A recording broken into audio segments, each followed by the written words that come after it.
Hey,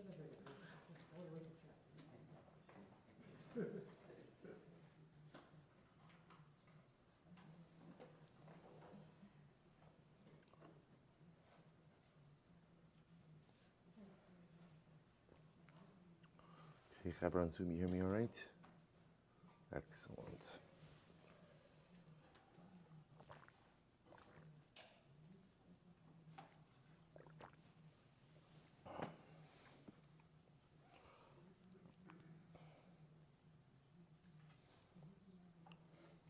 All right, Rabbosai, good morning.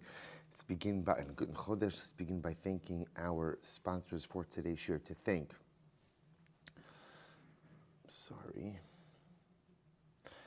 thank our Talmud Torah sponsors for Baruch Hashem, the month of Kislev, Haba Alinu Latova, Sami and Malka Esterson, for dedicating all the Shiurim and Drashos this month in memory of their parents, Yitzchak Leib ben Aaron HaKohen, Ludwig Stiefel, Sarah Rachel Bas Baruch Avram, Sarah Stiefel, and Hinda Bas Henech Ephraim, Hinda Esterson. We hope that in the merit of our Talmud Torah, the Neshamas will have an Aliyah, and the family a Nechama.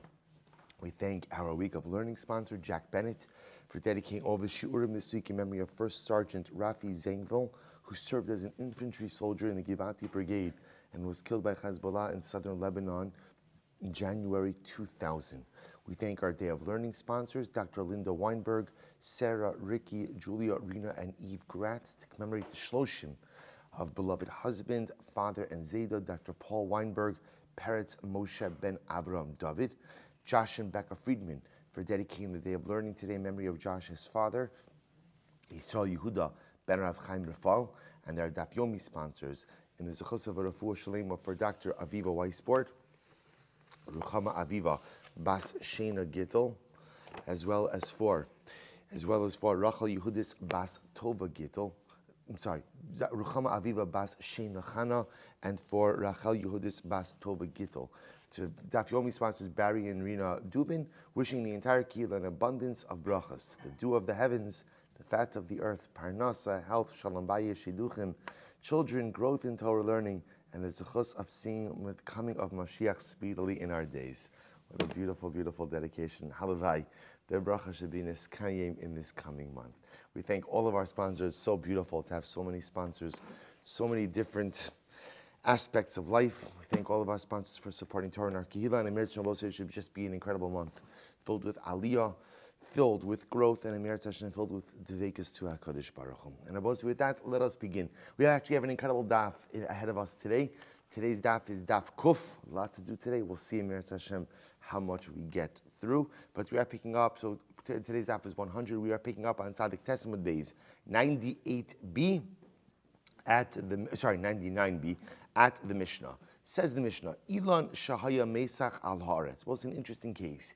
You have a tree whose branches extend down to the ground. So the easiest way to perhaps illustrate this would be like a willow tree, like a weeping willow, where the branches extend all the way down to the ground, creating almost like a canopy underneath it. So essentially, under the tree, you have an enclosed area. So what's the halacha? Ilan shayim mesach al gabi haaretz, ala haaretz, im eino fo gava min haaretz shlosha tvachim, if the branches reach within 3 tvachim of the ground, metaltlin tachtov, then halacha l'mais, you are permitted to go ahead and carry underneath the tree. Shrashav gavoam min haaretz. However, I will say, so what about if you have roots? So we'll say that's case number one. So case number one is that halacha l'maisa, the trees, it's a picture of this, although I don't think you need all that much imagination for this one. So we'll say, so this is picture 352, right? So over here, see, it's interesting. Here, they don't have it, they don't have, like in a willow tree, you can imagine the branches hang down. Here's just a regular tree whose branches extend very close to the ground. So halacha l'maisa, if within 3 tefachim of the ground, the area is considered to be enclosed, you can carry underneath it. Next case in Mishnah, Shrashav Gava Min Haaretz Gimel Tefachim. What happens if you have roots? If you have roots that come up from the ground. So if halacha l'maisa, they are more than 3 tefachim off the ground, so they go to a height of greater than 3 tefachim, lo yeshev alehen. One should not go ahead and sit on these branches, on these roots. So if you take a look at Rashi Rashi says Shoshev Gavoim, Shein Ha'anafim Nemuchin Ela Rosha Holchin Umagbiim the side. Fine. So I'm supposed to say, so obviously it's the same principle. If the branches extend within 3 tefachim of the ground, that is called lavud, and therefore the area underneath the tree, the area underneath the branches is considered to be enclosed, and therefore you could utilize that area. Branches that extend upwards of 3 tefachim, or I should say, branches, roots within 3 tefachim of the ground are considered to be lavud, to the ground, therefore you could use them. Above 3 tefachim, ultimately again will be detached from the ground or separate from the ground, and therefore cannot be used. Says the Gemara, Amar Afuna Breid Rav Yoshua, to which the Gemara says, this area enclosed underneath the branches. So the halacha is you cannot carry within it more than 2 beisas. Suppose what the Gemara is saying is like this, that there is a cap on the size of the enclosure from the hanging down branches in which you can carry. It is capped at 2 base sa'ah. So the Gemara says, my time, I don't understand. Why is that? I will say, if you have an area, once an area is enclosed for residential purposes, then halacha l'maisa, you can go ahead and there's no cap on how large of an area you can enclose. So why are we capping the area underneath the tree at 2 base top of kof? Mishum dahavidira shetashmisha la'avir. Well, actually a very interesting idea.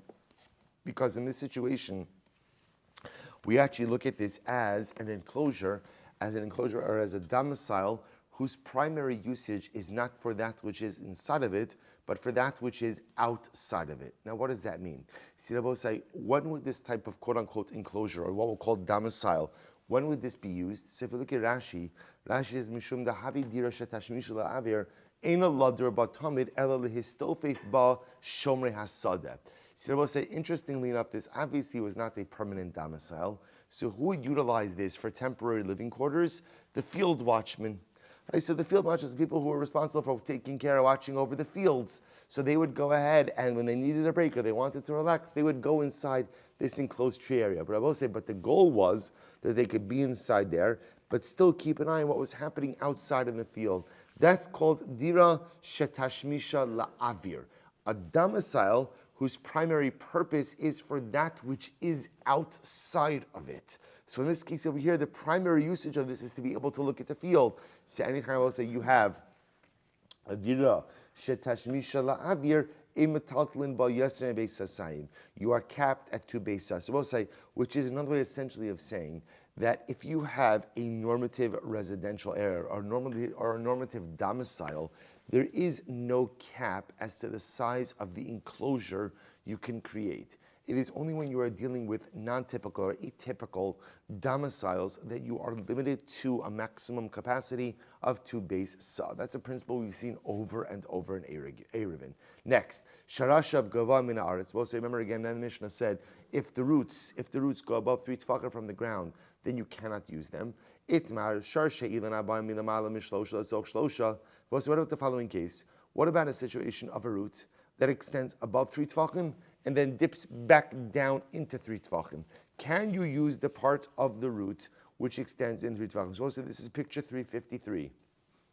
So if you're looking at 353, you can see we're referring over here to the root on the right. So you can see the root extends above 3 tefachim, that's the dotted yellow line, and then extends down into the 3 tefachim. So in this situation where the root rises above 3 tefachim, obviously that part I can't use. But can I use the part of the root which then extends into the 3 tefachim? So Rabba Amar Motel L'Shamshin, Rabba says yes, you could use it. Rav Sheshes Amar Asur L'Shamshin, Rav Sheshes says you can't use it. Rabba Amar Motel L'Shtamish Pohen, Rabba says that you're allowed to go ahead and use the root. Why? Because Rabba says, look at the root. The root, the part that you want to use is within 3 tefachim. Anything about it that's within 3 tefachim is law, but that's considered attached to the ground. So we'll say sitting on that root, which is in 3 tefachim of the ground, is effectively like what? Like sitting on the ground itself. So therefore that's totally mutter. Rav Sheshes Amar Asur, Rav Sheshes says it's Asur L'Shtamish Ban. Why? The Chayvan the Mikach Iser Ka'asi Asurin. Since at the end of the day, that root, although it is currently dipping below 3 tefachim, but it comes from a primary root that is above 3 tefachim, therefore you cannot go ahead and use it. What about the following case? The damu kimishunisa. We'll say, what about the case of literally again a root? Dam Mishunisa means like a mountain. If you look at Rashi, Dam Mishunisa, Kishain Sela, it's Rashi 3 lines out from the top. Kishain Sela Kaharze, Shemeshupa Litstadin, Kach Yotzin Shrashav Kitana Mitoch Hagdolin, Litstadin Ukfufan Arts Mikanu Mikanak Dom Vhochlim Agbin Baglas Yos Mergimos. So this is still picture 353, but this is the roots on the left. So we'll say, so the imagery is, it's a root that's like a mountain. So you can see what that means is you have a primary root that goes up, and you have secondary roots that kind of branch off of it as well. So what's the status of those types of roots? So the Gemara says, the salkin la'ila asur. So again, anything above 3 tefachim will be asur. The nechtan l'tasa isharu. Ultimately, again, the ones that go below 3 tefachim, ultimately, again, will be okay. Litzdadin. What about the tzadin, the size of now? What does that mean? Look at Rashi. Litzdadin. Shashim aketanim hayotzim mitoch gova shel gedolim umatin la'aretz l'soch gimel. What about the smaller offshoots of the larger branches? So the larger branches themselves extend above 3, right? But lamaisi, you have an offshoot that's within 3. What's the status of those branches? Plukta d'Rabba Rav Sheshes. So we'll say that's the same machlokes Rabban Rav Sheshes. So we'll say the machlokes Rabban Rav Sheshes is in general whenever you have a smaller branch that comes as a result or that is an offshoot of a larger branch. So the larger branch goes above 3, the smaller branch goes below 3. It's the same case as the branch that goes up and then dips back down. That's going to be the part we'll call it the dip, right? The part of that branch that extends within 3, that's the machlokes Rabba and Rav Sheshes. V'chein anigra, v'chein mikaren zavis. And I both say the same is in the case of the anigra. So we'll say ultimately, again, this is picture, you can see this is picture 354. So we'll say this is actually the picture of a tree within like a channel, like a little stream of water. So the machlokes in this particular case between Rabba and Rav Sheshes would be, where do you measure the base of the tree from? Do you measure the base of the tree from the water line, or do you measure the base of the tree ultimately again from where the ground starts? And again, obviously, the nafkamina between that is, where do you begin to measure lamala miyud, or where do you begin to measure gimel or pachos mi gimel? So to again Karen Zavis, we'll say that. I don't know, is there a picture for that? No picture of that in here. Karen Zavis will say is the case of a tree that's kind of built into the corner, or I should say a tree that finds itself built into the corner of a wall. So where do you measure gimel in that situation from? Do you measure it from the top of the wall, or do you measure it from the base of the tree? So these are all the same machloksim between Rabba and Rav Sheshes. Hahu dikla, dahavula Abai. Suppose the interesting case. Abai had a palm tree. Vahavasalik bi'ipuma. Now, boss, this is actually an interesting case. Look at Rashi. Havasalik bi'ipuma. The palm tree actually was situated inside of the house. So we'll say, if you can imagine, the palm tree was situated in the house, and there was like a skylight, an opening in the roof for the palm tree to go out. The palm tree extended above the roof line less than gimel tfachim. So we'll say this is picture 355. So he's got a palm tree in his house, palm tree opening in the roof, skylight.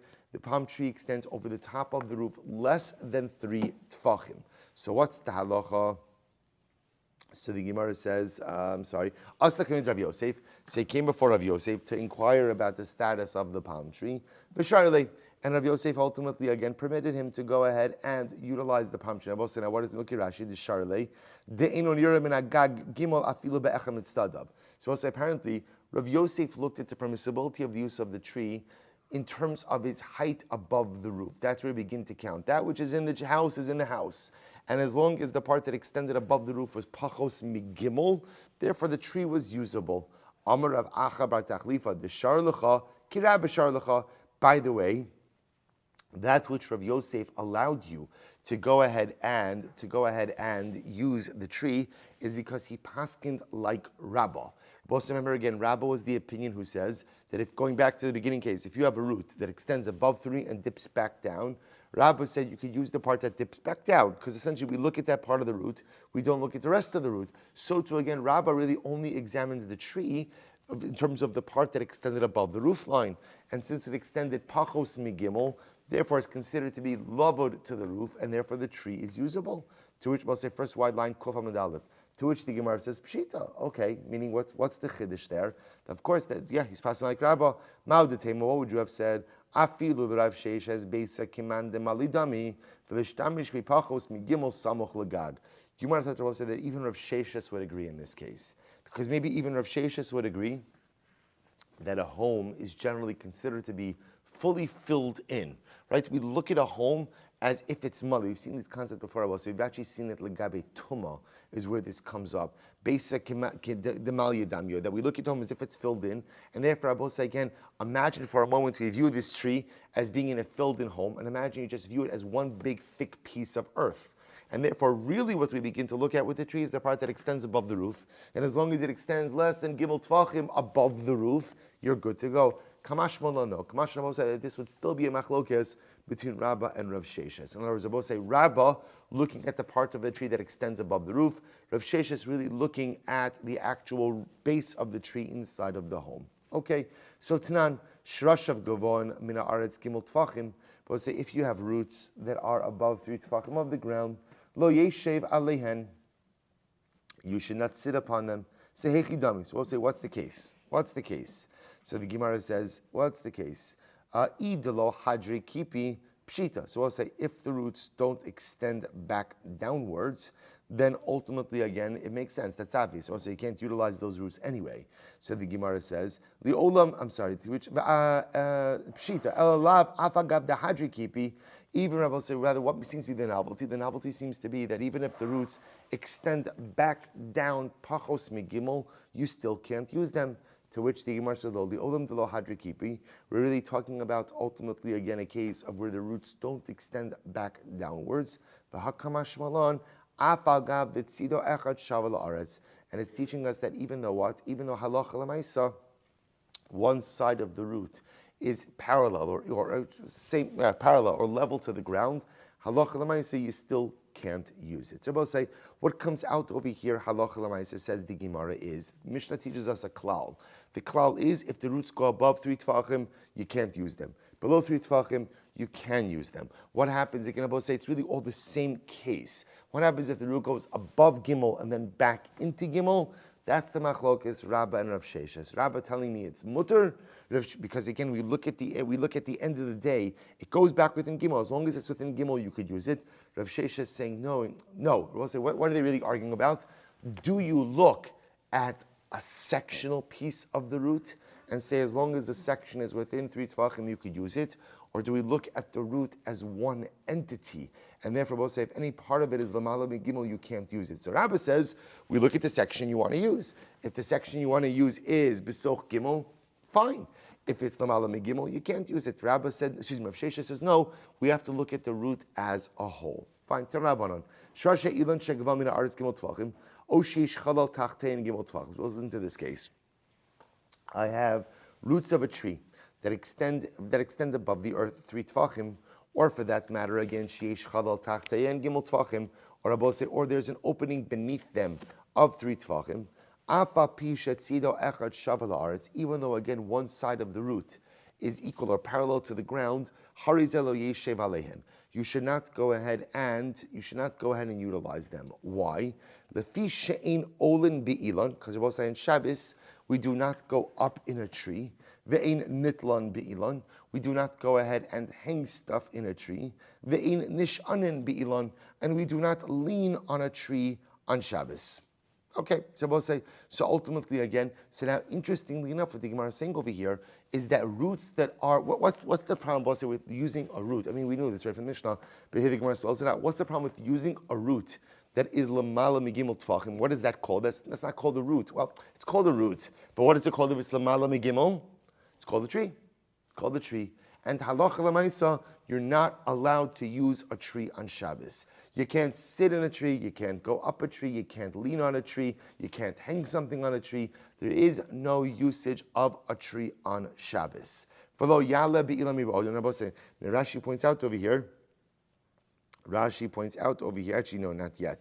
But say just so you know, me, I'm sure you do know, the issue of using a tree is a concern that maybe you'll come to break off a branch. Breaking off a branch is an av malacha of katsira. Anytime oker davar mi makom gidulo, Anytime you go out and you uproot something from the place that it grows, that is an av melacha. Therefore, there is no hishtamshus with the tree on Shabbos. We'll say this is very, very, very important because also, especially when this person has little kids, mom can't eat trees on Shabbos, can't climb them, can't sit on them, can't lean against them. There's no hishtamshus with a tree on Shabbos. V'lo yala bi'ilan miba yom. It's great. Can't go up on a tree on Erev Shabbos. Can't climb a tree on Erev Shabbos. V'yeshav sham kol yom kulo. We'll say now. Here's what's interesting. Meaning, so let's say I want to go ahead. I want to spend Shabbos. I'm looking to get away for the weekend. I'm going to spend Shabbos in my tree house. So we'll say you can't do that either on Shabbos because the act of sitting in a tree, even if you went ahead and went up in that tree on Erev Shabbos, that is still usher. Because we'll say the usage of a tree on Shabbos is problematic. So even if you went up on Erev Shabbos and sat in the tree throughout the entirety of Shabbos, that is still problematic. So the Gemara says, "V'lo yala be'ilan miba'od yom v'yesh sham kol yom kulo echad ilan ve'echad kala behema." Shabbos will say, by the way, just as an aside, this is true ultimately again for a tree. This is also true for an animal. Now, why does it bring an animal over here? Because I will say part of the issue with riding an animal on Shabbos is also a concern that halacha l'maisi may come to break off a branch in order to use it to hit the animal to move faster. So that's why it throws an animal over here. Aval bar siach uma'ara together. I will say when it comes to a pit, a cistern, a cave, a wall, or a fence, metapes va'ola metapes viora. So we'll say this is very interesting. See, you might have thought that the issue of going ahead and climbing a tree on Shabbos is an issue of tircha. That's what you might have thought. You might have thought that it's an issue. We don't want you climbing on trees on Shabbos because in general on Shabbos we don't want you engaging in activities which cause you to exert yourself. To which the Gemara says that's not the reason. You want to climb into a pit, you want to climb into a cistern, you want to climb a wall, you want to climb a mountain. Whatever you want to climb, you could climb on Shabbos. It might not be the best idea to do on Shabbos, but Lamaisi, you could do it. The issue with the tree, Rabbosai, is the detachment of branches. Take a look at Rashi. Mitapes, it's in the third wide line. So he says, Mitapes v'yorei, the time Allah mishum the tircha. The issue of climbing a tree or utilizing a tree for that matter on Shabbos is not an issue of tircha, of exerting yourself. Ella shelo yitlosh min hamechubra mimiskamin. Rather, I'll say the issue with the tree is ultimately again coming to go ahead and inadvertently coming to go and detach branches. So the Gemara says, so we'll say, so again, this is very interesting. You want to climb into a pit, you want to climb a wall that's 100. You could do that. I will say again, whether you should do it on Shabbos is a different discussion. But technically speaking, if a person did it, there's no technical injunction against that. There's no prohibition. But yet climbing a tree, and it's not just climbing, it's very important. It's climbing a tree, it's utilizing a tree, it's leaning on a tree. All of that is going to be asur on Shabbos. Tani chada, also listen to this.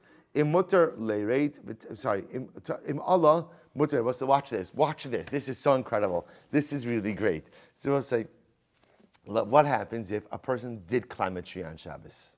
I did. I know I shouldn't have, but I did. I climbed the tree on Shabbos. So we'll say, what's the halachim? Allah, mutter leireit. So again, one opinion says on Bryce, it says if you go up, fine, you did something asur, but you are allowed to come down. The tani chada, asur leireit. Second opinion said, if you went up, you are not permitted to come down. So we'll say, so which one is it? So what's the Gemara says? Lo kasha, kan mi ba'od yom kan mi shechashecha. But the Gemara says not a contradiction. We'll say it depends when you went up. If you went up before Shabbos and therefore you didn't do anything prohibited, but you just failed to come down before Shabbos, we let you come down on Shabbos. Other opinions say this, as opposed to if you go up on Shabbos, you did something asur, there's a knas. Ultimately, again, there's a penalty, and you must remain in the tree for the duration of Shabbos. The other possibility is hava mishachashecha.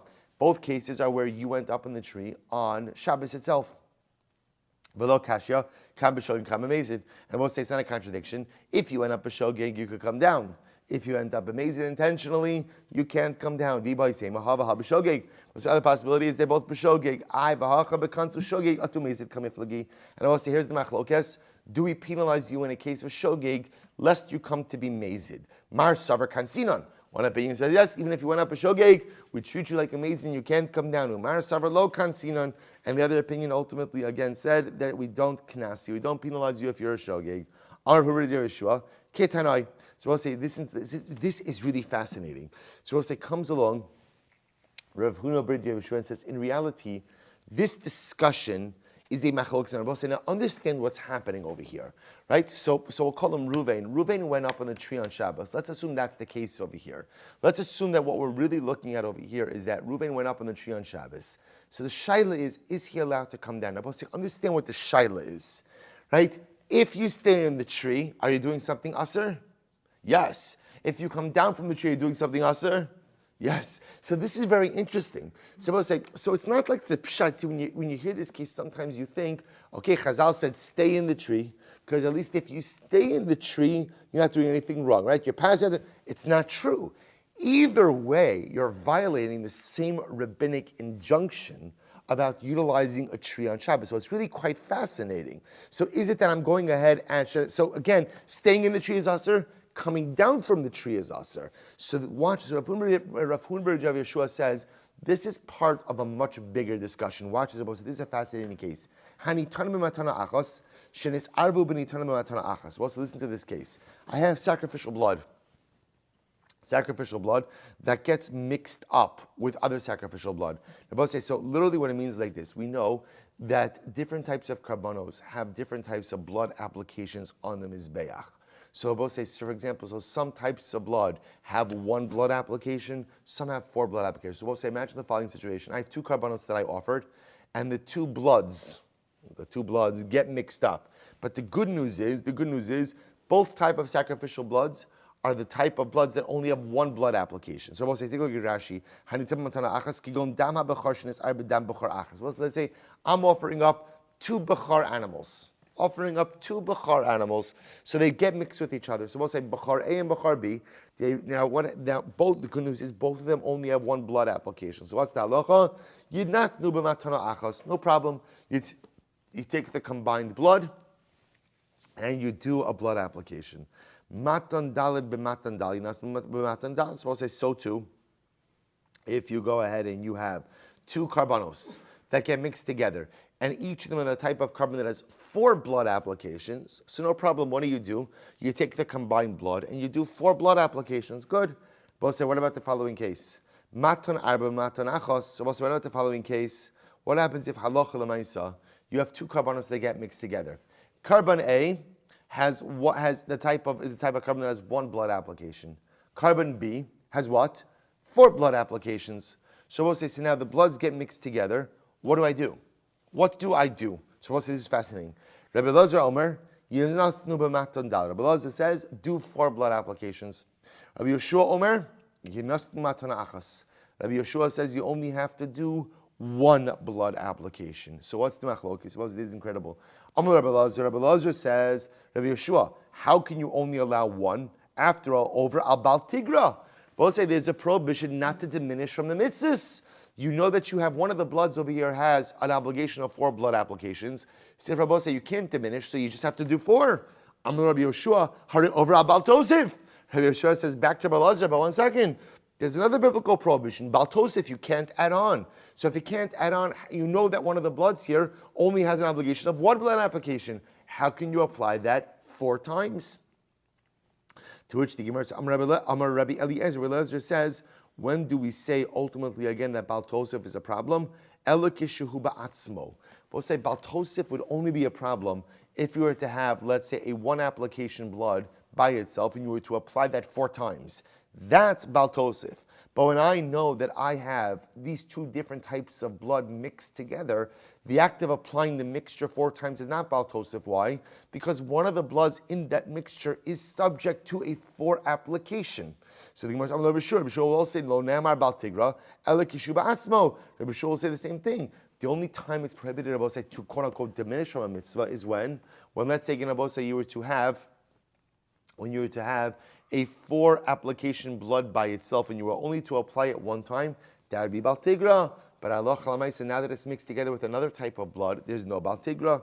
So we'll say the Gemara says, Va'od Amar Rabbi Yeshua, kishenasanta abarta bal tosif.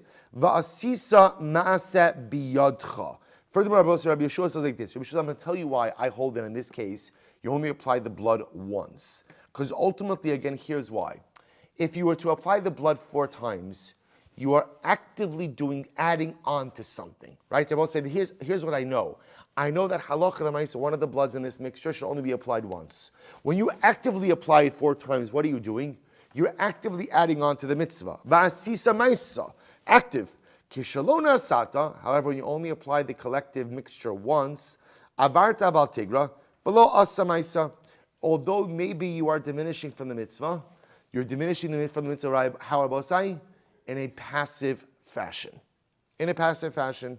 The Gemara says, now watch this. So therefore, Rabosai, the Gemara is suggesting that this machlokis is the same machlokis by the tree. So Rabosai, what's happening over here is as follows. Here's what it comes down to.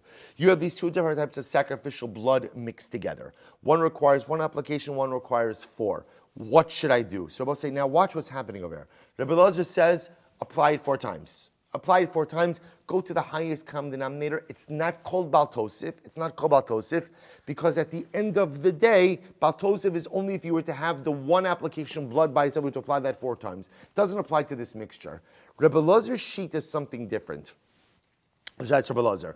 Rabbi Yeshua says a little different. Rabbi Yeshua says, apply it once. What about the fact that it's Baal Tigra? What about the fact that you're diminishing? So Rabbi Elazar will say like this. I'd rather err on the side of caution and be passive than do something active which might be Baal Tosif. You're right. By only applying 1, maybe I'm diminishing the mitzvah. But I'm diminishing the mitzvah in a shevi altas in a passive way rather than adding onto the mitzvah in an active way. And when in doubt, it's better to be passive than active. Rabbi say, watch how this applies to the tree case. Here we go. So the Gemara says, Rabbi Elazar, Damar Hasam Kumase Adif. So according to Rabbi Elazar, who says that in general you should go ahead and make 4 blood applications, he says, when in doubt, remedy the situation through dynamic activity. So what would he say, Rabbi say, if you went up on the tree on Shabbos, what should you do?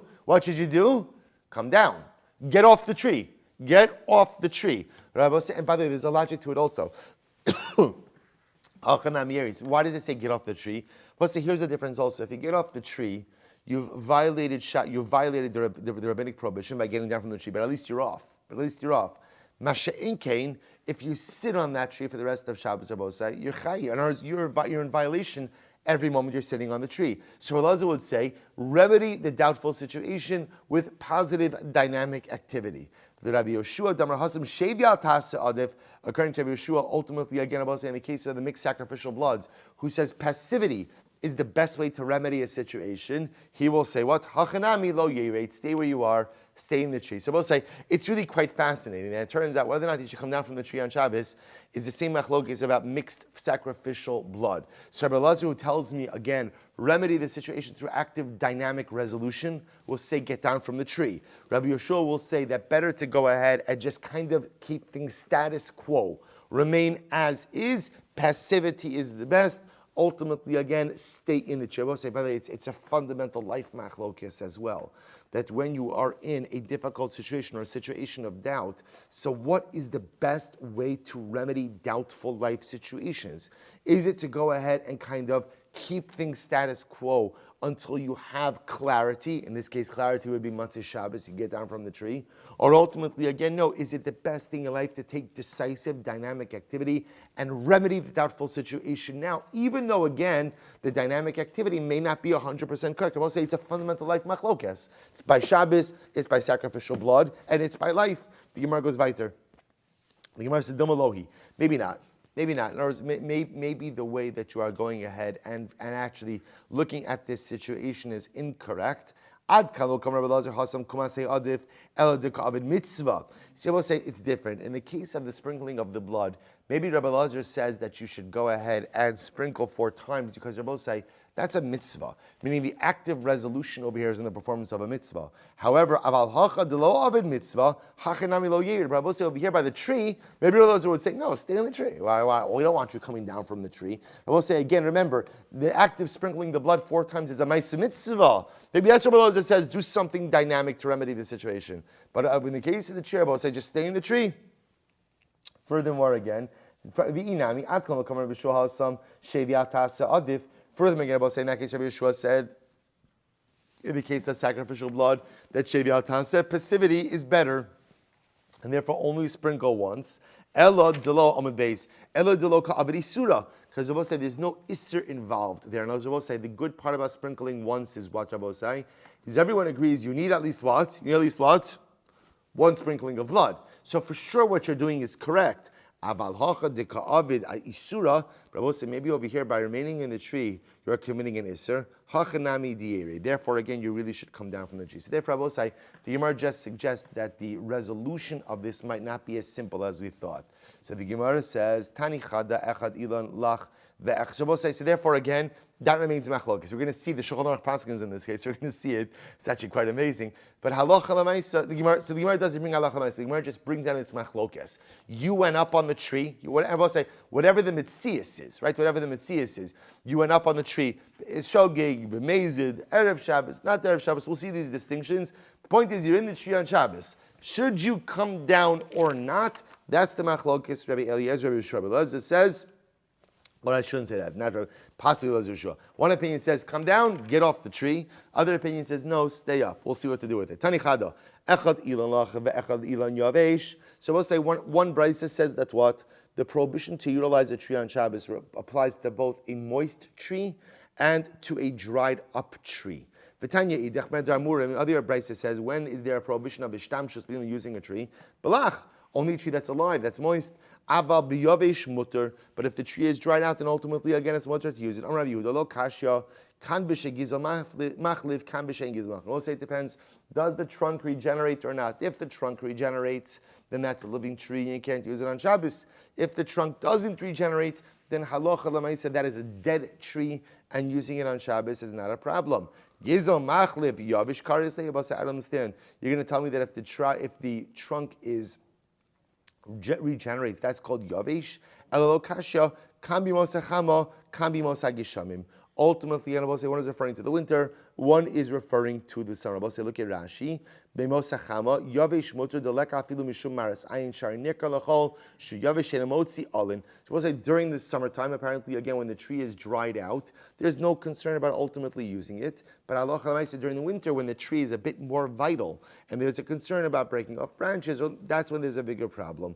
To which the Gemara says, 1 second, Hanachi peri. But even during the summertime, I'll say even if the tree is a bit more dried out, aren't you concerned that by using it you're going to dislodge fruit? B'deleka peri, there's no fruit on the tree. I have a hakanatri kinsi. But you're going out and dislodging branches. Bigiduda. We'll say a tree that's really just the trunk with no branches. I v'harav ikka v'ha rav ikla. La'af Satya v'aser bigiduda. But Rav went to the city of Satya and he asked them to even use the trunk of a tree even with no branches. Rav bika matzah v'gader bageder. We'll say Rav ultimately again saw an open valley and he went ahead and he made a fence. Which was another way of saying that Rav, when he went to this city, apparently the people in this city were not very careful with halacha, and therefore halacha l'maisi he felt that he had to be more machmir them. I will say just before we go on, let me tell you the rest of this. Let me tell you the resolution. Let's go a little bit weiter. I'll get you the. We'll say just keep in mind we don't know. I'm going to tell you before Shabbos what to do about the tree. I don't want you to worry. So we'll get to that. We'll just cover just a little bit more ground in the time that we have left. So we'll say that's so. Remember, two issues we have outstanding so far. Number one, the halacha l'maisa with roots. What do you do with roots? Right. Remember again, we have above Gimel, below Gimel. What happens if you have a root that goes above Gimel and then into Gimel? That's issue number one. Issue number two, what is this? We know trees are usher to use on Shabbos, but if you ended up going up on a tree, what's the halacha with coming down? That still remains. And about side number three, what type of tree does this particular issue apply to? Right? What type of tree? So those are three outstanding issues so far. Amar Rami Bar Abba Amar Rabasi. We'll say first wide line, Kuf Amud Beis. A person is not permitted to walk upon grass on Shabbos. Mishum shenemar va'atz beraglayim chote. So we'll say the Gemara quoting over here, the pasuk from Mishlei. The pasuk literally means he who walks quickly. Right? He who walks quickly with his feet is a sinner. We'll say if you look at Rashi, atz beraglayim chote ama hiluch nami chet karile. So we'll say so you see that sometimes there's a type of walking that is sinful. What's the type of walking that could be sinful? So the Gemara suggests, Rami Bar Abba says Ravasi, walking on grass. Why is walking on grass problematic? because you may come to go ahead and uproot the grass. One opinion says, right, one right says you can walk on grass on Shabbos. Another opinion says you can't walk on grass on Shabbos. So which one is it? Lo kashya, habulachim, habiyaveshim. They both say one is talking about moist grass and one is talking about dried grass. So we'll say if you look at Rashi, lochim, asr dahavitoli shivesh kedush. We'll say dried grass, which is dead grass, is already considered to be detached. And therefore the act of walking through that grass is not problematic even if you uproot it. Moist grass is alive and vital, and the act of uprooting that would be problematic on Shabbos. So the Gemara said, another possibility is, hava habalachim, both can be dealing with moist grass, velo kashya, can be mosachama, can be mosachisham. Both said very interesting. When is there a problem to walk through grass? In the summertime. Both said, interestingly enough, in the summertime, apparently again, when you dislodge grass, you also dislodge the seed, the grass seed. That ultimately, again, would result in planting. Say, when can't you walk through grass at Shabbos? That's during the summer. But during the winter, when there is no release of grass seed, it's not the problem. Another possibility is, both are talking about the summertime. I will say, what does it depend on? If you are wearing shoes. If you're wearing shoes, you can walk through grass. But if you're not wearing shoes, you can't walk through grass. Why? Because ultimately, again, the grass will get caught in between your toes. And therefore, you will come to go ahead and uproot the grass on Shabbos. To which the Gemara says, another possibility is, so both could be talking about a case where you're wearing shoes. No contradiction. Both say it depends. Do the shoes themselves have uktzeh? So I say uktzeh is almost like, for lack of a better term, it's like cleats. Right, so sometimes their shoes would have like these, I don't know what the right term for it is. It's not really clear. Like what? Like grips on the bottom of it. So the problem, of course, with these kind of shoes is that halacha l'maaseh they would uproot grass. So if your shoes have a flat sole, it's not a problem. But if they have like cleats on the bottom, it's problematic. So the Gemara says, "V'bay seima hava had is beikuktzei had the islay sircha had the less base sircha." But say the other possibility is it could even be in a case of cleats. But so when is it problematic? But say ultimately again in long grass, that's what you can't walk through on Shabbos with shoes with cleats, because then again you'll uproot the grass. But on shorter grass, there's no concern that you will come to uproot the grass. So both say, and what's the resolution to this? But I will say, now that we pass on like Reb Shimon, back to our Shabbos days, what's the sheet of Rabbi Shimon? Rabbi Shimon holds davar she'eino miskavein is mutter. That's what? It will say, if you do an act on Shabbos and you don't have intention for malacha, but malacha results, you are not chayiv for that on Shabbos. Therefore, I will say, halacha l'maaseh on Shabbos, we do walk through grass. I walk through grass with shoes. I walk through grass without shoes. Right? Why? I may uproot grass. It's not my intention. It's not my intention. Reb Shimon holds that davar she'eino miskavein. An unintended malacha is mutter. And I will say, obviously, again, this presupposes we're not talking about a psik reisha. Right? The psik reisha is a case where malacha will definitely occur.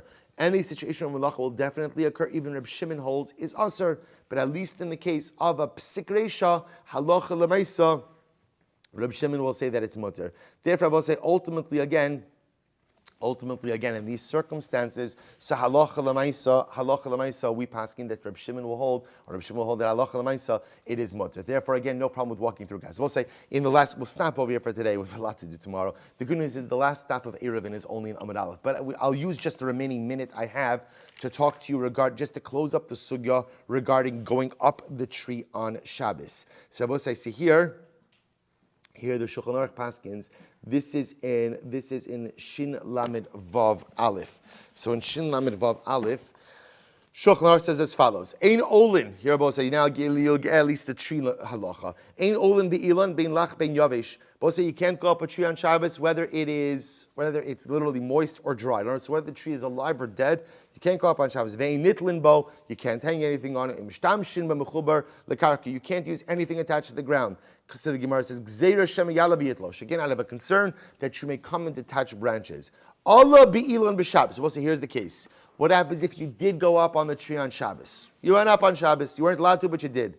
B'shogeg muter leireit. If you went up b'shogeg, it was in b'shogeg. B'shogeg means you didn't know it was Asr on Shabbos, or you didn't realize it was a tree, you thought you were going up to your bedroom, whatever the Messias is, right? B'shogeg, you're going up to the tree b'shogeg, then what's the halacha? Mutter le'ered. You're permitted to come down. B'mezid, we'll say if you intentionally climbed the tree on Shabbos, Asr le'ered. The halacha l'maisa paskins, if you went ahead and you climbed the tree, you violated Shabbos. D'Rabbanan, the knas is you are not permitted to go ahead and come down from that tree. You must spend the duration of Shabbos in that tree. But if you went up on Erev Shabbos, we'll say if you went up on Erev Shabbos, therefore again you didn't really do something prohibited by going up on Erev Shabbos, you are permitted to go ahead and come back down. So again, the Mechaber goes on and he qualifies that. So we'll say, so it's the same idea, by the way, that if you place an object on a tree Erev Shabbos, you cannot take that object off on Shabbos. Therefore, we'll say, Paskins, you can't lean on a tree, you can't sit on a tree, you can't hang something on a tree, you can't go ahead and climb the tree. If you climbed the tree on Shabbos, b'shogeg, you could come back down. B'mezid, the knas is that you remain on it for the duration of Shabbos. We'll stop over here.